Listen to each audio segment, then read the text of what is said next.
Övladım bezdədir. İstəyirəm artıq o bezi tərk eləsin və sərbəst tualetə gedə bilsin.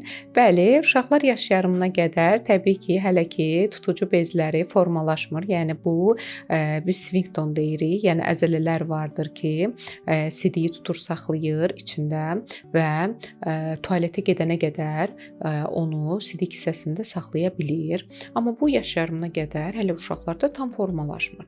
Yəni uşaq sidiyini saxlaya bilmir. Bəzən valideynlər, hətta çox sofu olan valideynlər, çox təmizkar olan valideynlər deyir, mən öz övladımı 40 günündən tualet vərdişini formalaşdırırdım, toz tuturdum, belə öyrədirdim. Əmin olun o uşaqların indi böyüklük formalarına baxsaz, hamısı vasvasıdır. Hamısı içində tutur. Hamısı birikdirmə obsessiyası var. Erkən tualet tərbiyəsinə başlayan valideynlərin uşaqları hamısında obsessiv kompulsiv pozuntu, təmizlik obsessiyası, kirlənmə obsessiyası, içində saxlama obsessiyası formalaşır. Valideynlər yaş yarımına qədər uşağa imkan verin ki, bezdən istifadə eləsinlər. Biraz özünüzü əziyyətə salıb, keçmiş dövrdə analarımız kimi uşaq altını isladanda biz bez yumurdular və ya hansısa bir əski yuyurdular analar. O analar neynəsin? İndi analar elə çalışırlar ki, hər şeyi uşağa tez qabaqlasın. Uşağa erkən kursa qoyurlar, erkən dillə tanış eləyirlər, erkən bezdən çıxardırlar. Valideynlər əl çəkin uşaqdan. Uşaqların hər şeyi öz yaşında etmək lazımdır.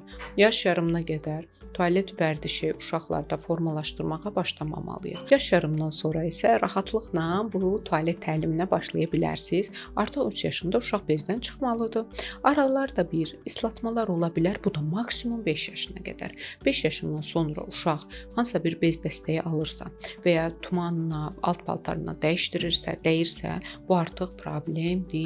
Dəstək almaq lazımdır. Tualet tərbiyəsini formalaşdıra bilmirlərsə, valideynlər uşaq psixoloqundan dəstək alsınlar. 3-5 seansa da çox da tez korreksiya olunan bir problemdir. Və ilk başlayan zaman uşaqlara güvəclər almaq lazımdır. O güvəcdə uşaq oturarkən çox qorxur. O güvəci çünki arxasını kollaya bilmədiyi üçün sanki bir deşiyin içinə düşəcəkmiş hissi yaradır. O güvəci ilkin uşağın sevdiyi bir gəlincəyi, oynadığı bir oyuncağı orada qoymaq, ona necə qulluq edib təmizləyirsən, necə tualetini edir, bu şəkildə səhnələşdirmək lazımdır. Yavaş-yavaş uşağı hər bir saatdan bir tualetə dəvət etmək, tualetin gəlirmi gedək və bezi çıxardaraq evdə sərbəst şəkildə altını islatsa belə tualetini formalaşdırmaq lazımdır. Bunlar xırda-xırda edilərsə, vaxtında yaş yarımından başlanarsa, inanın çox rahatlıqla korreksiya olunacaq. Məsələn, mən öz övladımı cəmi 3 günə tualet vərdişini formalaşdırmışdım. Onu da deyim bu üsullarla.